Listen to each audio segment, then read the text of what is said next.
could tell Murphy's going to be a tough nut to crack, but I think I'm going to win him over. This is his very first time he's come to me for a nail trim. And understandably, he's a little bit unsure. Nail trims can be a really stressful time. Murphy's a Myers parrot, and they're not one that I see too often. First impression, the nails are really, really sharp. And while they do lift off of a flat surface, they're not terribly long. Now, where'd you go? He thought I couldn't find him.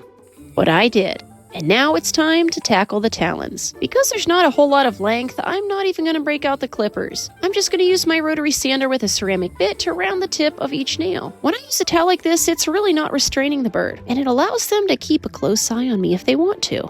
I find that this really helps reassure birds that are a little bit nervous. But if they want to hide their face, that's okay too. After a bit, Murphy starts to get a little more bold. And I think it was right about now that I heard him say he would like to speak to a manager. Hey man, take it up on an email. We've got work to do here. Now that was a little bit uncalled for, so I decided to tuck him in. As I mentioned before, this towel is really not here as any form of restraint. It's just a distraction. It keeps the face pliers busy. Or at least that's the plan.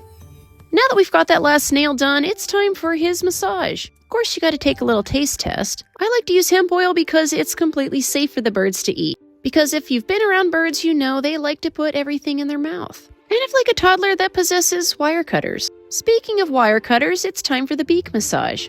A bird's beak is made of keratin, and I would think that rubbing their beak feels a lot like rubbing your fingernail. Don't lie, you're trying it right now. You can't do a beak massage without also doing a foot massage. And remember, you can use any food-safe oil except avocado because it's toxic to birds.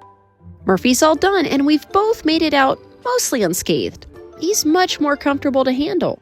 And the good news is that means he's going to get even more time to play with his mom. It sure was a pleasure to meet Murphy today, and I look forward to our next visit. I hope he does too.